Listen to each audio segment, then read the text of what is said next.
Hey guys, hope you don't feel like I'm looking down on you.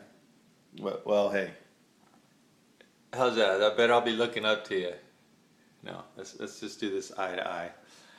Um, Sorry I couldn't be with you guys tonight. I'm stoked that you're together. Debriefing from the men's conference. I'm up in Seattle.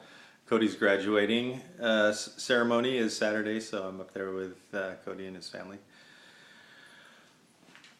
Uh, but like I said, I'm glad you guys are getting together tonight to talk about things that happened at the men's retreat and things that God did in you. And also really glad that you guys had a chance to connect with some of the other Vineyard guys, especially with Phil, getting to hear his heart and hear the heart of what um, God has for us as the Vineyard family. And certainly I feel like we were very encouraged, and God did speak peace and brought hope and kind of encouraged us to be men of peace right where we're at. So it was a really good time, and I'm sure you'll have a good time talking about that.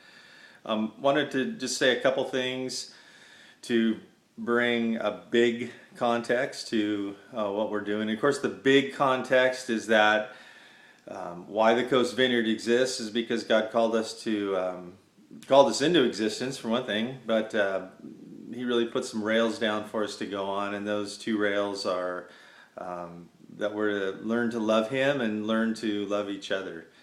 And there's a lot of practicality in that and how that's played out.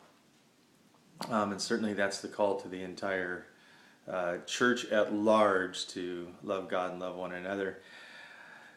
Particularly, though, one thing that I want to mention that God has called the Vineyard to, and it is an interesting journey that we've been on as the Big Vineyard family, birthed back in right around 1980 with John Wimber, credited as being the founder, though there was another guy that turned a couple churches over to him back in the early 80s, Ken Gullickson.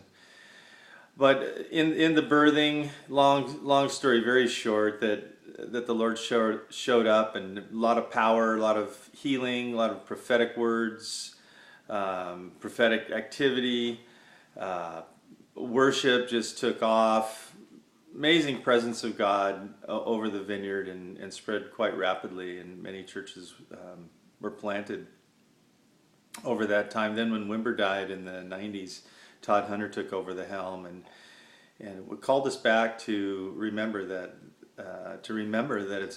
we need to tend to our soul and our inner life. And so we began to engage in some of Dallas Willard's teachings on spiritual disciplines and stuff like that. And that's something Todd really brought back to the Vineyard to focus on. And then the next dozen years, Bert Wagner was our national leader, and Bert, I think, had an assignment to direct us through a desert time, and probably not a very easy job. And a lot of people got disgruntled and kind of felt like maybe God wasn't showing up like He was at one time, and left the Vineyard and didn't really want to be team players anymore. Or God just called them out. I don't know. Everybody's got their own story. And now we're in a new season where our new national director, Phil Strout,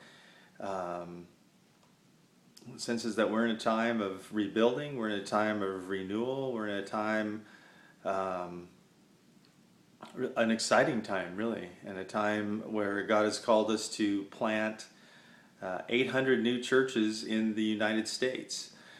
And I guess I connected with that up at the men's retreat in a very deep way, because as I've shared with most of you guys, I felt like God, through some prophetic things over a period of 30 years, had asked us to ask for 1 million people.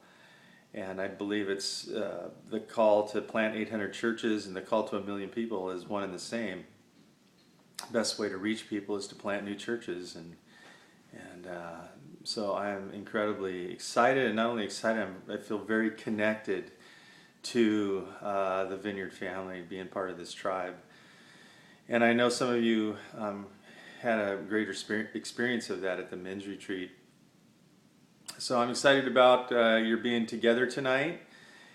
and look forward to this season ahead, where not only is there a rebuilding that's going on in the entire vineyard, I believe here at home there's a sense of rebuilding as a leadership team. We're looking at what we're doing, why we're doing it, how we're doing it, bringing a strengthening to our foundation and our structure, and that's going to be a good time. It really parallels the book of Nehemiah, and I think that's where Phil is teaching out of, the book of Nehemiah, where Nehemiah saw the city of Jerusalem in need of great repair and rallied the troops to come together and work as a team and pull things together.